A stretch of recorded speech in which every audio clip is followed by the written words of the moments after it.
தமிழ்நாட்டின் மிக பழமையான மற்றும் ஆன்மீக பெருமை கொண்ட தலங்களில் ஒன்றாக விளங்குவது மதுரையில் அமைந்துள்ள மீனாட்சி அம்மன் கோவில்.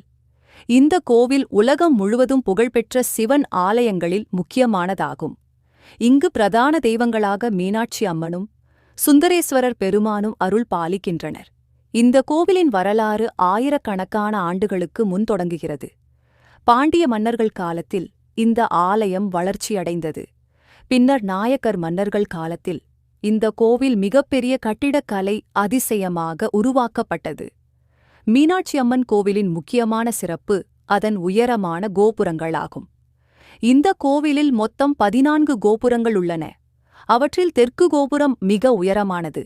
இந்த கோபுரங்கள் அனைத்தும் ஆயிரக்கணக்கான வண்ணமயமான சிலைகளால் அலங்கரிக்கப்பட்டுள்ளன. இந்த சிலைகள் இந்து புராணக் கதைகளையும் தெய்வங்களையும் பிரதிபலிக்கின்றன. கோவிலின் உள்ளே உள்ள பொற்குளம் மிகவும் பிரபலமானது. இது பொற்குளம் அல்லது போத்திராமரை குளம் என்று அழைக்கப்படுகிறது. இந்த குளத்தில் தாமரை மலர்கள் மலர்ந்திருக்கும். பழமையான காலத்தில் இங்கு கவிஞர்கள் தங்கள் படைப்புகளை பரிசோதித்தனர் என்று வரலாறு கூறுகிறது. மேலும் இந்த கோவிலின் 1000 கால் மண்டபம் மிகவும் பிரபலமான கட்டிடக்கலை அதிசயமாகும். இதில் நூற்றுக்கணக்கான சிற்பங்கள் மற்றும் சிறந்த கலை வடிவங்கள் காணப்படுகின்றன. மதுரை நகரத்தின் ஆன்மீக அடையாளமாக இந்த கோவில் விளங்குகிறது. தினமும் ஆயிரக்கணக்கான பக்தர்கள் இந்த கோவிலுக்கு வந்து அம்மனை தரிசனம் செய்கின்றனர். ஆனால் ஆண்டுதோறும் நடைபெறும் ஒரு திருவிழா இந்த கோவிலை உலகம் முழுவதும் மேலும் பிரபலமாக்குகிறது. அதுதான் மதுரையின் மிகப்பெரிய திருவிழாவாக கருதப்படும் சித்திரை திருவிழா.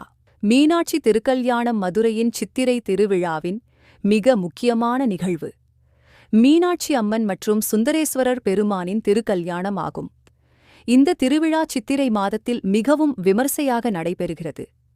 புராண வரலாற்றின்படி பாண்டிய மன்னர் மலையத்வஜ பாண்டியனுக்கு மகள் பிறக்கவில்லை. அவர் செய்த யாகத்தின் மூலம் பிறந்த குழந்தைதான் மீனாட்சி. அவள் பிறந்தபோது 3 மார்பகங்களுடன் பிறந்தாள் என்று புராணம் கூறுகிறது. சிவபெருமானை சந்திக்கும்போது 3வது மார்பகம் மறைந்து போகும் என்று முனிவர்கள் கூறினர். பின்னர் மீனாட்சி உலகம் முழுவதும் போரில் வெற்றி பெற்றாள்.